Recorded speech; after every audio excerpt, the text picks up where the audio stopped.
Muy buenos días, muchas gracias por la invitación. Espero en este tiempo poder cubrir con ustedes toda la agenda que he preparado. Como ustedes pueden ver, son varios puntos y es regular información que espero poder conversarla con ustedes de manera clara y precisa. Muy bien, veamos primeramente cómo afecta la demencia en el Perú y en el mundo. Aquí nosotros podemos ver la proyección que comentaban las dos profesionales previas al respecto. Se está estimando 152,8 millones de personas con demencia en general en el mundo para el 2050. Veamos cómo se ha incrementado el porcentaje del 2019 y lo que se proyecta para el 2050, un incremento de 279%, lo cual es una llamada de atención a cómo nosotros podemos abordar este tema tan importante que ya se comporta en un problema de salud pública. Vemos aquí que obviamente Perú está considerado dentro del país de bajos ingresos y vemos que es muy importante tener en consideración a cómo afecta esta enfermedad no solamente en el sistema de salud, como ustedes lo pueden ver aquí, sino también a los familiares y cuidadores de pacientes con demencia. Y aquí hago un llamado de atención a los tipos de cuidadores, porque como ustedes pueden ver aquí, vamos a tener dos tipos de cuidadores. Formales, que son aquellos que van a recibir una capacitación adecuada y sobre todo una remuneración por el trabajo realizado, versus aquellos cuidadores informales que no tienen el conocimiento y lo van adquiriendo en el camino y sobre todo no son remunerados por este trabajo. Hablemos de familiares, específicamente esposas, esposos, hijos, hermanos en general. Muy bien, entonces veamos aquí cómo ha progresado, ¿no? En el año 2023, la población del Perú alcanzó 33.726.000 habitantes y de los cuales el 59% de esta población vive en nuestra costa. Miren desbalance que hay en la distribución de nuestra población. Y aquí un llamado de atención a nuestra población en Lima metropolitana. Un 30,1% de la población general del Perú vive en Lima metropolitana. Es decir, que la densidad poblacional aumentó a un 26 personas por kilómetro cuadrado en nuestra ciudad capital. ¿Por qué hago este llamado importante? Para poder entender cómo viven las personas con demencia en el Perú. Si bien es cierto, la enfermedad de Alzheimer es la demencia más frecuente, pero vamos a tener otros tipos de demencia. Esto es un llamado de atención, ya que el 15,6% de la población adulta mayor en nuestro Perú tiene 80 años o más. Y en 44 de cada 100 hogares del país vive un adulto mayor. En el censo de 2017, del total de hogares del país, que es la información última que tenemos, el 27,2% tiene como jefe o jefa del hogar a una persona de 60 años o más. Y el 33% de los hogares en nuestro país está conducido por mujeres. También es importante tener en consideración que el 77,9%, el 80% prácticamente de nuestra población adulta, padece alguna comorbilidad. Hablemos de artritis, hipertensión, asma, reumatismo, diabetes, tuberculosis, dislipidemia, entre otros. Y así como les comenté, del total de hogares jefaturados por personas de 60 años o más, el 48% son de tipo nuclear. 20% casi integrado por ambos cónyuges, dos adultos mayores, 18% con ambos cónyuges e hijos y 10% solo integrado por padre o madre. Muy bien, entonces, ¿por qué tener en cuenta toda esta información? Porque el sistema de salud en países de altos ingresos va a contar con programas y planes nacionales de demencia, a diferencia de nuestro país, ¿no? En el que solo un porcentaje de la población del adulto mayor muy pequeño va a tener acceso a estos servicios de salud y además todavía no contamos con un plan o un programa de demencia, el cual está en proceso, como comentaban los profesionales previamente. Volvemos a lo mismo, lo más importante, y como lo comentaron también, el entorno, no solo el paciente como una patología o una enfermedad netamente del paciente, sino el entorno. Hablemos de los cuidadores. Habíamos comentado que los formales van a recibir remuneración y muchas veces pueden ser personas inclusive que no tienen entrenamiento, con o sin entrenamiento en nuestros casos en América Latina. Y los informales pues no reciben una remuneración, no tienen entrenamiento y lo más frecuente es que son familiares. Vean ustedes que el 81.5% de los cuidadores son mujeres. El 83.7% están casados, lo cual conlleva muchas veces a una limitación y postergación de los diferentes planes o programas de vida. Y un 60.87% del total de cuidadores son esposas o esposos de los pacientes. Entonces, estamos frente a un serio problema de salud pública a lo cual es importante hacer un llamado. Un momento, por favor. Ok. Muy bien, entonces, ¿qué necesitamos? ¿Qué es importante conocer? Un programa de entrenamiento y soporte para cuidadores. Esto es un proceso que se realizó y se analizó partiendo primero, como ven ustedes aquí, de los países de altos ingresos. Primero, obviamente, era disminuir la carga psicológica de estos cuidadores para mejorar su calidad de vida, ¿no? Un apoyo en actividades diarias, un tiempo de respiro y mayor información de la enfermedad. Eso, de alguna manera, es lo que busca mejorar la calidad de vida de los cuidadores en países de altos ingresos. Pero, ¿qué tenemos nosotros en los países de bajos ingresos, incluido Perú? Tenemos deficiencia en servicios de salud, limitaciones muchas veces a nivel diagnóstico, poca o ninguna información sobre la enfermedad y obviamente se requiere apoyo por parte de la misma familia para el cuidado. Si nosotros no contamos como debería ser con todos estos pilares necesarios para el cuidado del paciente, pues finalmente podemos concluir en un agotamiento físico, mental, sentimiento de culpa y una serie de sintomatología como alteraciones del sueño, altos niveles de estrés, agotamiento total y conocido como un cuidador quemado. Por ende, se vio que lo ideal era tener un programa que pudiera no solo proporcionar información educativa sobre la enfermedad, progreso de la enfermedad, sino aquel que pudiera tener un soporte emocional, una red de apoyo y poder brindar también algún tipo de terapia cognitiva conductual para los cuidadores. ¿Por qué es importante esto? Porque como vemos aquí, la enfermedad en su progreso vamos a tener diferentes tipos de síntomas, como los síntomas cognitivos inicialmente, luego se asocian los síntomas psicológicos y conductuales, para a su vez ir afectando progresivamente aquellas manifestaciones con compromiso de la funcionalidad.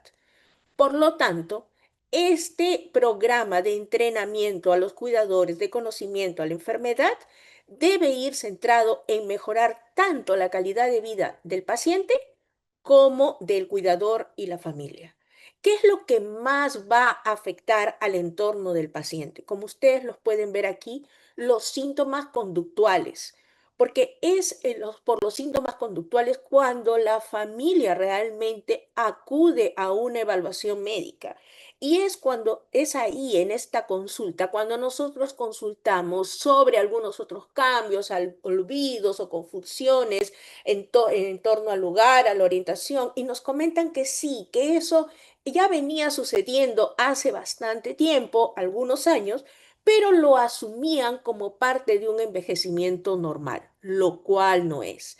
Y en realidad lo que va a afectar, va a llamar la atención y va a alterar todo el entorno del paciente, como ustedes pueden ver aquí, son los síntomas conductuales. Por lo tanto, es muy importante que el cuidador debe estar previamente entrenado para manejar adecuadamente estos síntomas, sobre todo de manera no farmacológica. Y veamos aquí ¿cómo es la transición en el cuidado de un paciente con demencia? Primero, el entorno va a tener que afrontar y aceptar ese diagnóstico. Y vamos a tener una serie de preguntas sin respuesta muchas veces, como pueden ver ustedes aquí. ¿Por qué se origina? ¿Cómo progresa? ¿Cuáles son los síntomas? ¿Existe tratamiento? ¿Se puede heredar o no se puede heredar? Y conforme pase el tiempo, vamos a ver un declive funcional y aparición de los síntomas conductuales. Allí es cuando los familiares, el entorno, los cuidadores, pues perciben que el paciente, por ejemplo, ya no lo reconoce, ya no es como era antes, uno se pregunta cómo ayudarlo, el cuidador puede manifestar que se siente cansado, la duda, la incertidumbre se podrá peor, cómo progresará, y ya en aquellos estadios avanzados de la enfermedad, preguntas como no puedo darle los cuidados que necesita, quizás porque me siento cansada, quizás porque no tenga los medios o quizás porque no sepa cómo hacerlo.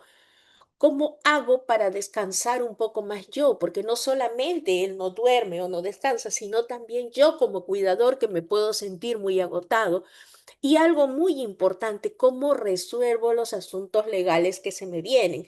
Es una serie de preguntas en todo este proceso de la evolución de la enfermedad. Muy bien.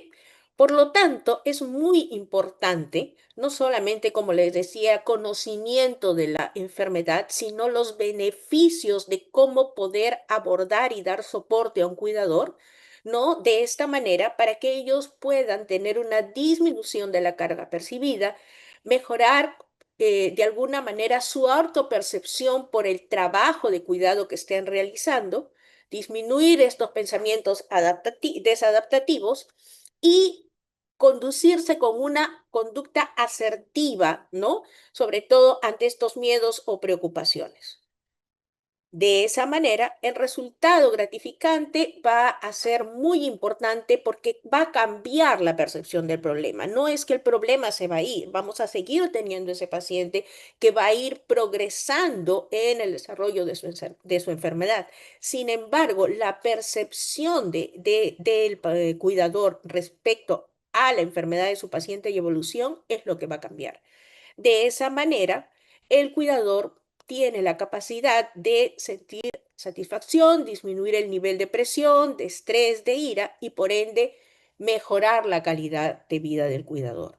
Porque cuando nosotros recibimos en consulta a los pacientes, puede que suceda algo que haya descompensado al paciente, pero también es algo, una causa física u orgánica, pero también nosotros consultamos cómo se encuentra ese cuidador, porque definitivamente un cuidador agotado, pues también puede llevar a una descompensación del paciente. Muy bien, entonces, si nosotros vemos de la parte de conocimiento y educación, es muy importante poder ver la diferencia entre un deterioro cognitivo y demencia. Como ustedes pueden ver aquí, ¿no? Vamos a tener, que ya les comenté previamente, síntomas cognitivos, ¿no? En los cuales no hay compromiso de la funcionalidad, es decir, que la persona puede desarrollarse en sus actividades normalmente. Estos síntomas cognitivos, como de repente algunos olvidos o no encontrar las palabras determinadas para mencionar algo, no va a afectar sus actividades, pero cuando ya se afecta la parte de funcionalidad, ya nosotros podríamos estar hablando de demencia y obviamente con el progreso pues vamos a ver la presencia de síntomas conductuales, ¿no? Por lo tanto, es muy importante, como les comenté previamente, tener estos tres conceptos dentro del proceso de la enfermedad. Los síntomas cognitivos, los síntomas conductuales y qué tanto afecta las actividades de la vida diaria. Hablemos actividades de la vida diaria avanzadas, dependiendo del grado de instrucción o educación del paciente. Por ejemplo, el proceso de ir al banco y hacer un retiro en un cajero electrónico, una actividad de vida diaria instrumental, como por ejemplo el desarrollo de una comida elaborada, y una actividad de la vida diaria en lo que correspondería, por ejemplo, a nuestro aseo diario. ¿No? Como vemos aquí en esta imagen, pues vemos un señor que no recuerda la clave del cajero para poder hacer el retiro. En este caso estaríamos hablando de una actividad de vida diaria avanzada. Muy bien. Entonces, vemos aquí que es muy importante que se conozca los procesos, ¿no? O las etapas, perdón, de cómo va evolucionando la persona. Cuando nosotros no tenemos compromiso de la funcionalidad, eso es un deterioro cognitivo leve o un deterioro cognitivo solo. Cuando ya tenemos compromiso de la funcionalidad, estamos hablando propiamente de una demencia. Por lo tanto, es muy importante conocer que sí hay un proceso de envejecimiento cognitivo normal. Este puede evolucionar a un déficit cognitivo asociado a la edad, porque sí, de hecho, por los mismos cambios puede suceder, o también puede haber una queja cognitiva subjetiva, es decir, que la persona reconoce o piensa que tiene ya algún problema cognitivo, sin embargo, al realizar las evaluaciones, pues no se encuentra cambio. Un deterioro cognitivo leve en el cual ya hay cierto compromiso de algunos dominios cognitivos, como el de la memoria principalmente, pero que no afecta la funcionalidad y la demencia propiamente, como ustedes pueden ver en esta imagen. Muy bien, por lo tanto, es muy importante tener en consideración este concepto. Lo que se pierde no se recupera. Ustedes pueden ver aquí en la parte inferior los años de evolución desde el inicio, ¿no? De los primeros síntomas cognitivos hasta estadios muy severos, ¿ok? Ahora, súper importante, no vamos a regresar al estado basal al paciente, pero sin embargo hay muchas cosas que nosotros podemos hacer para ayudar a mantener esta funcionalidad y que este proceso de degeneración neurocognitiva se enlentezca. Muy bien, entonces veamos alguna información gráfica sobre demencia, síntomas cognitivos, conductuales y funcionales para que pueda ser mucho más entendible. Dentro de los síntomas cognitivos, vemos aquí varias imágenes. Todas estas imágenes han sido representadas en forma de caricaturas de casos reales de nuestros pacientes para un mayor entendimiento de las familias, cuidadores, el público en general. Por ejemplo, en el caso de memoria reciente, et- cuando la persona adulta mayor puede contar muchas veces la misma historia, repite muchas veces alguna información, ¿no? Entonces, y son las otras personas las que lo perciben. ¿Ok? O también, por ejemplo, recordar hechos recientes, como en el caso de la medicación, ¿no? Entonces, cuando aquí tenemos, cuando ya esto afecta la funcionalidad, por ejemplo, si una persona tiene la medicación de hipertensión en un pastillero, ¿no? Y toma su pastilla, por ejemplo, todas las mañanas, ¿no? Y se la tomé, no la tomé, pero tiene una forma de poder verificar esto. Va al pastillero, y hoy día es día lunes, falta la pastilla de lunes, quiere decir que la tomé. Pero cuando vemos que esto va pasando en los días y, por ejemplo, encontramos pastillas de toda la semana o de el pastillero de 7 días, hay 3 o 4 días que no tomó la pastilla, ahí vemos que ya hay compromiso de la funcionalidad y generalmente esto es reconocido por el familiar o la persona que vive con el paciente. ¿Ven esos dos ejemplos distintos? No, no recuerdo si tomó la pastilla o no, pero en la primera verificó, aquí tenemos ciertos olvidos, pero no compromete la funcionalidad, versus el otro ejemplo que les mencionaba en el cual ya hay compromiso de funcionalidad, ¿no? O por ejemplo, en algunos memoria de hechos pasados, esto se va a afectar conforme progrese la enfermedad. ¿No? En el caso de la enfermedad de Alzheimer, lo que se afecta inicialmente es la memoria reciente, pero ya en casos avanzados, puede comprometerse también la memoria de hechos pasados. Conforme progresa la enfermedad, pueden aparecer compromiso de la orientación, ya sea orientación en tiempo o orientación en espacio. Por eso es que muchas veces también los familiares se dan cuenta o reaccionan de la situación cuando el adulto mayor se pierde al salir de casa, al hacer una compra o a movilizarse a algún otro lugar o distrito. También pueden aparecer, vamos a ver, compromiso de atención y concentración, ¿no? Al colocar, por ejemplo, cosas en lugares inadecuados. También se afectan los dominios de capacidad de cálculo y resolución de problemas. Por ejemplo, cuando van a realizar pagos al banco y no realizan los pagos en cantidades exactas, por lo cual puede haber confusiones de que sobra dinero o se pierde dinero. Respecto a los síntomas conductuales, tenemos, por ejemplo, las ideas delirantes que pueden pensar que van a querer quitarle sus pertenencias, robarles o de repente presencia de algunas alucinaciones visuales, ¿no? Como ver duendes o animales o falsas identificaciones al no reconocer a la misma gente de la familia o muchas veces lo que escuchamos, ¿no? Me confunde con mi papá, pero mi papá ya falleció en las falsas identificaciones hace tiempo y piensa que soy yo. Es porque ellos como que regresaran en el tiempo. O, por ejemplo, no reconocen personas que hayan fallecido ya.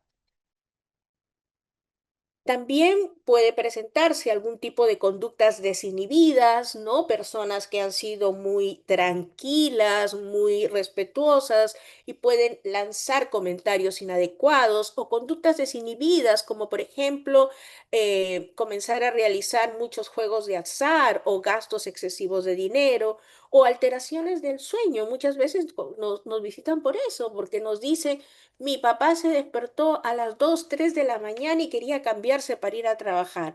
Y es hace 15 o 20 años que se jubiló y son las 2 o 3 de la mañana, ¿no? O también cambios de conducta como la apatía, el no querer desarrollar ningún tipo de actividad y eso también preocupa mucho a la familia. También conforme progresa la enfermedad, podemos ver cambios en las actividades de la vida diaria avanzada, como les comentaba, ¿no? Por ejemplo, aquí en la imagen superior izquierda vemos a unas personas que quien se encargaba de realizar toda la organización de viajes, pues era la esposa, y la esposa olvidó comprar los tiquetes aéreos, olvidó revisar que el pasaporte estaba vencido, ¿no? Y que debían tener una visa. O por ejemplo, esta otra señora que ella trabaja en una parroquia, la figura central superior, pero olvidó que iban a realizar una primera comunión y obviamente no hizo el pedido de las túnicas. O aquella persona que no recuerda la clave para un cajero electrónico.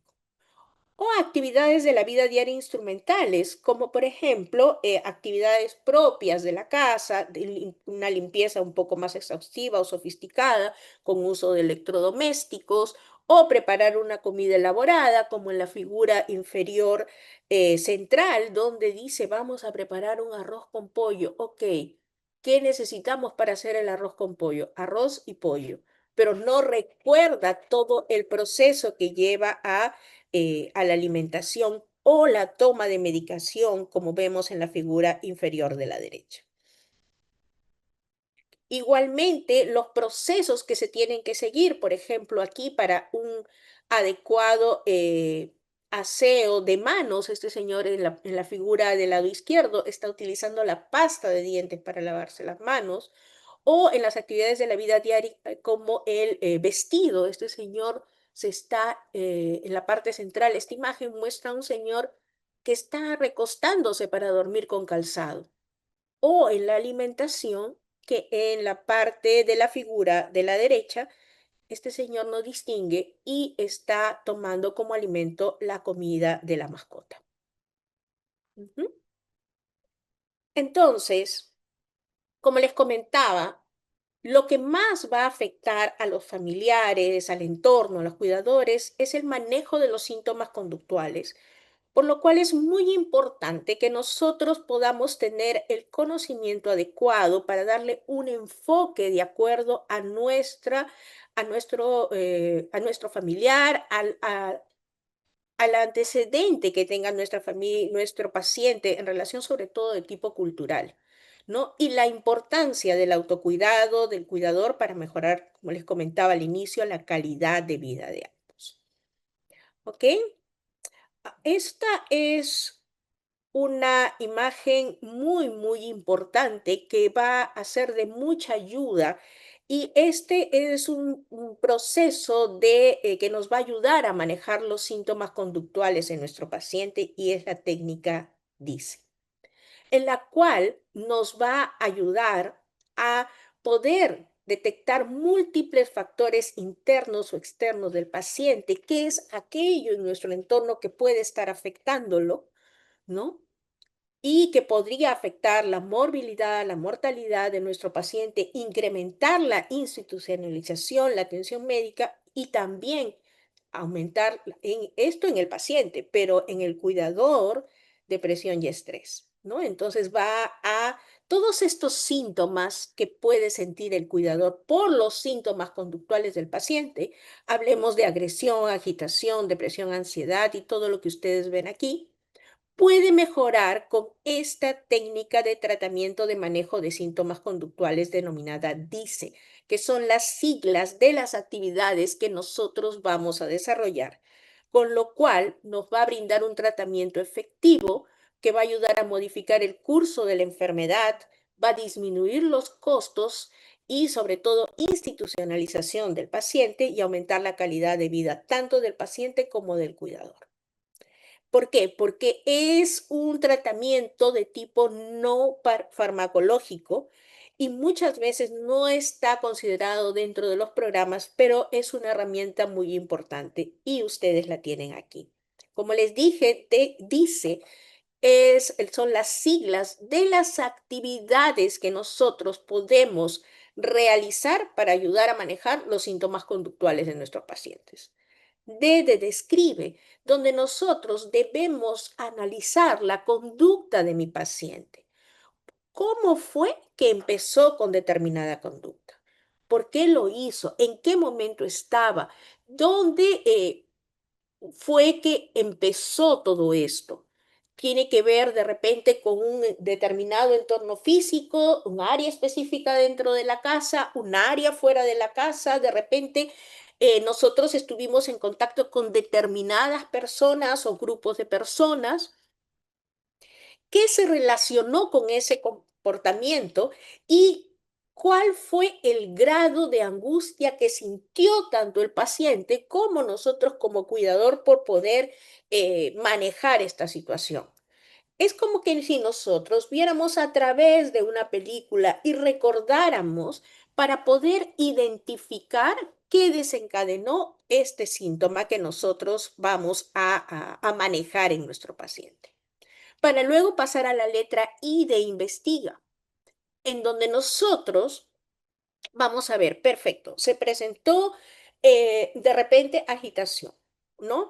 ¿Y qué fue donde presentó la agitación, ¿no? Ya vimos el lugar, el momento del día, ya si estábamos con otras personas o no, o en la casa, en fin, o fuera, para luego ver si está de repente en relación a alguna medicación, si puede estar relacionado a algún tipo de dolor, limitación física, alguna enfermedad concomitante, de repente falta de sueño, o algún cambio o alguna sensación de inestabilidad o miedo que pueda presentar determinada situación al paciente.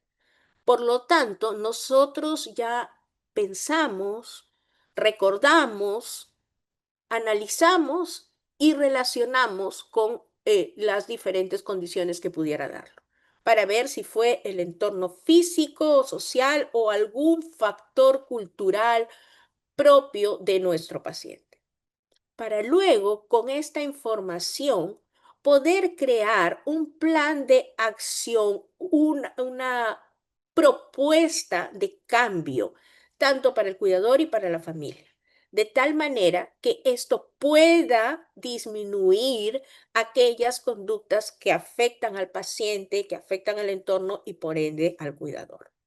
Y así, de esta manera, garantizar un ambiente seguro para disminuir esa estimulación del ambiente. Y finalmente, la letra E de evalúa, en la cual nosotros vamos a medir metas seguras, o sea, qué es lo que nosotros, con lo que hemos analizado, investigado, con la propuesta de cambio que hemos hecho, ¿qué tanto va a mejorar mi paciente en esa sintomatología conductual? Pero lo más importante es que sean efectivas y realistas. Yo recuerdo mucho el caso de un paciente, ¿no? Y es un ejemplo que nos ayuda mucho a poder entender esta técnica. Y es un señor que se levantaba eh, todas las noches para poder ir a trabajar, porque él trabajaba en la estación de tren. Entonces, por ende, él ingresaba casi de madrugada, casi no antes de amanecer salía de casa. Entonces, este señor se despertaba a las 2 de la mañana a cambiarse, vestirse y definitivamente, pues querer salir a trabajar. Y ya había pasado mucho tiempo que se había jubilado. Entonces se dieron cuenta los familiares que él contaba con dos puertas, una puerta para ingresar al baño de su cuarto y otra puerta para poder salir del cuarto, ¿ok? Entonces, y de ahí a los otros ambientes de la casa. Por lo tanto, ¿qué hicieron ellos? Se dieron cuenta de que esto, porque hubo un cambio de habitación previamente. Antes el señor estaba en otra habitación que solamente tenía una puerta para salir al pasadizo y tenía un baño fuera del dormitorio, pero fue cambiado porque por más comodidad, ¿no? Entonces, estas dos puertas generaban mucha desorientación al señor. Entonces, el plan que se creó fue poder cubrir esa puerta con una sábana todas las noches, porque el hijo dormía en la misma habitación con el señor por seguridad. Entonces, cubrieron con una sábana esta puerta y por ende el señor sí se despertaba, pero cuando se despertaba solamente encontraba una puerta del baño o a veces ni la miraba. ¿No? Y simple y llanamente al inicio el hijo decía, ¿qué pasó? Creo que tengo que ir a trabajar. No, todavía falta un poco. Entonces el paciente se iba a su cama y se echaba y seguía descansando. O simple y llanamente se despertaba y iba a los servicios y volvía a seguir descansar. Entonces, ven con cosas tan simples o sencillas para cada uno de los síntomas, nosotros podemos ayudar a mejorar esta calidad de vida a nuestros pacientes. Y esto, la parte de evalúa es sumamente importante. Recordemos que estas metas, estos cambios o lo que vamos a medir deben ser realistas y deben ser efectivas. No midamos qué tan grandes o pequeñas pueden ser, porque a medida que nosotros creemos diferentes estrategias para cada uno de los síntomas cognitivos, conductuales, sobre todo conductuales de nuestros pacientes, pues eso va a ir sumando y definitivamente va a mejorar la calidad de vida tanto de nuestros pacientes como de familia y cuidador. Pero hay algo muy importante que no debemos olvidar. Es cómo se siente el cuidador, y se acuerdan que habíamos conversado que era muy importante el cuidado del cuidador para poder llevar una vida mucho más tranquila, ¿no? Y también poder brindar un mejor cuidado al paciente. Por lo tanto, es súper importante el autocuidado del cuidador, ¿no? Es vital mantener nuestra vida en equilibrio. Por lo tanto, debemos generar un mayor reconocimiento de nuestras fortalezas personales, mejorar una gestión efectiva en nuestras actividades, ver por nuestro cuidado, apoyo y sobre todo comprendernos y empatizar con uno mismo. Este ejemplo que nosotros vemos aquí es muy importante y nos dice muchísimo. Todos en algún momento hemos tenido la oportunidad de poder realizar un viaje en avión y cuando subimos al avión y antes que el avión despegue, siempre nos dan una serie de recomendaciones. Y una de ellas es la que nos dicen que si baja la presión en el avión, pues máscaras de oxígeno caerán para que nosotros podamos colocárnoslas. Y nos dicen algo muy cierto, ¿no? Usted primero colóquese la máscara para poder ayudar luego a otras personas.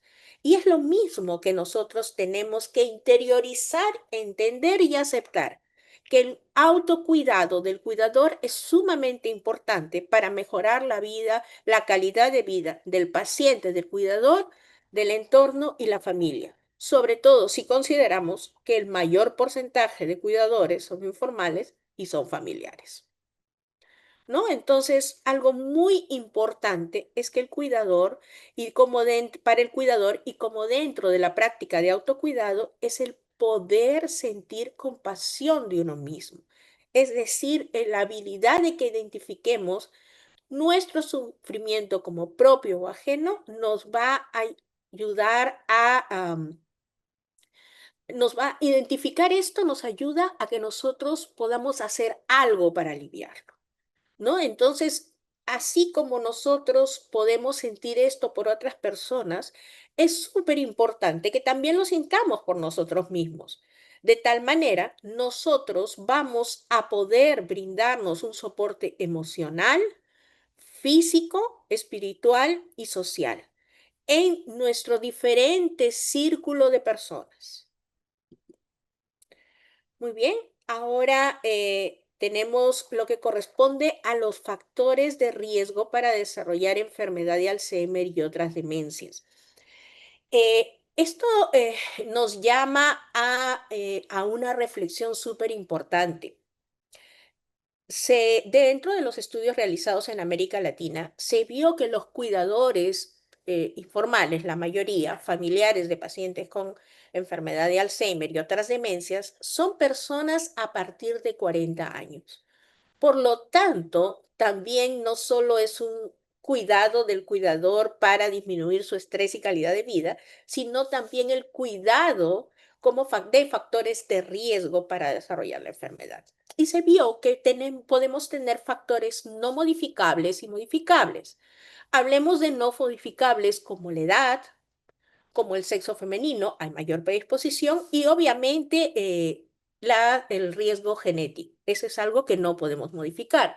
Sin embargo, dentro de los factores modificables, podemos considerar la baja educación, los traumatismos encefalocraneales, la inactividad física, la hipertensión, la obesidad, diabetes, la pérdida auditiva, el aislamiento social, la pérdida de visión no tratada, niveles altos de colesterol, contaminación de aire, depresión, consumo excesivo de alcohol y tabaquismo. ¿Qué quiere decir esto? Que todos aquellos factores modificables pues están en nuestras manos y nosotros podríamos disminuir para el desarrollo de demencia en general. Muy bien. Entonces, aquí viene otro concepto muy importante, que es aquel de la resiliencia cognitiva, ¿no? Entonces, ¿qué es la capacidad de adaptación pese a todos aquellos, en este caso, factores que pudieran afectar y pudieran generar deterioro cognitivo? Pues nosotros podemos mantener y tener una buena salud cerebral. ¿no? Como vimos anteriormente, dentro de los no modificables, pues tenemos la genética, tenemos los sociodemográficos, los determinantes sociales y también se considera la falta de espacios verdes. Pero dentro de los modificables tenemos pues la reserva cognitiva, esto que vamos a ir generando durante toda nuestra vida para de alguna manera poder ayudar a nuestro cerebro a seguir manteniendo estas conexiones cerebrales. Un estilo de vida saludable, súper importante y una conducta positiva. ¿Ok? Entonces, lo vemos aquí, reserva cognitiva, ¿con qué va a aumentar? Con actividad cognitiva, actividad física, interacción social, el relacionarnos con otras personas, los hábitos de alimentación y el mindfulness que está tomando mucha importancia, lo cual va a ayudar en nuestra resiliencia, en esa capacidad de poder tener una mejor adaptación, ¿no?, a estos cambios y por ende darnos un escenario de una buena salud cerebral, ¿no? Si bien es cierto, podemos tener una cognición normal, un deterioro cognitivo leve o ir a una demencia, pero todos estos factores de resiliencia van a ayudar que el progreso de esto sea mucho más lento. Súper importante la actividad física. Inicialmente se hablaba mucho del ejercicio aeróbico. Ustedes pueden recordar que decían que ayudaba mucho al corazón, el correr, el trotar, el nadar, pero también está demostrado que el ejercicio de resistencia, el ejercicio de fuerza, también va a ser sumamente útil, tanto o más que el ejercicio aeróbico. Esto está demostrado que va a ayudar a mejorar y mantener todas las funciones ejecutivas. Hablemos del proceso de planeamiento, toma de decisiones, flexibilidad cognitiva, memoria de trabajo y también los procesos atencionales. Por lo tanto, súper importante el poder mantener actividad física. Pero yo nunca la realicé. ¿Cómo puedo hacerlo? De manera progresiva. ¿No? Todo debe hacerse de una manera muy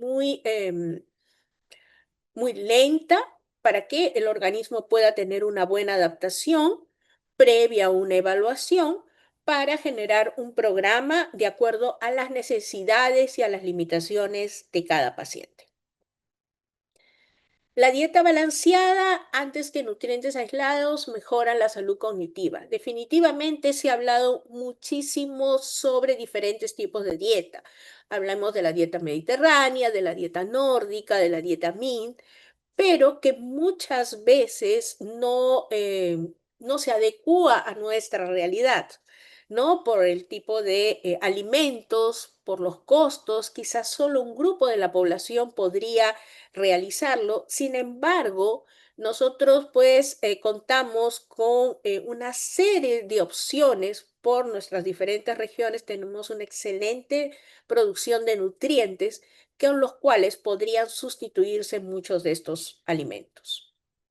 Y como les comenté, el entrenamiento cognitivo, pero muy importante, adaptado a nuestra población, porque muchas veces se trabaja con material de entrenamiento cognitivo que es con información de otros lugares o muchas veces se busca uniformizar el entrenamiento cognitivo para todas las personas. Recordemos nuestra gran diversidad cultural, recordemos nuestros diferentes niveles de educación en nuestro país. Recuerdan que les comenté que éramos más de 33 millones de habitantes y que de ellos el 30% estaba en Lima. Lima no es el Perú. Y muchos de nuestros adultos mayores que tenemos acceso aquí en Ciudad Capital, pues muchos de ellos vienen de otras regiones, de otros lugares con diferentes niveles de educación y con una cultura propia. Por lo tanto, lo recomendable es que nuestras herramientas de entrenamiento cognitivo pues deben ser adaptados para nuestra población.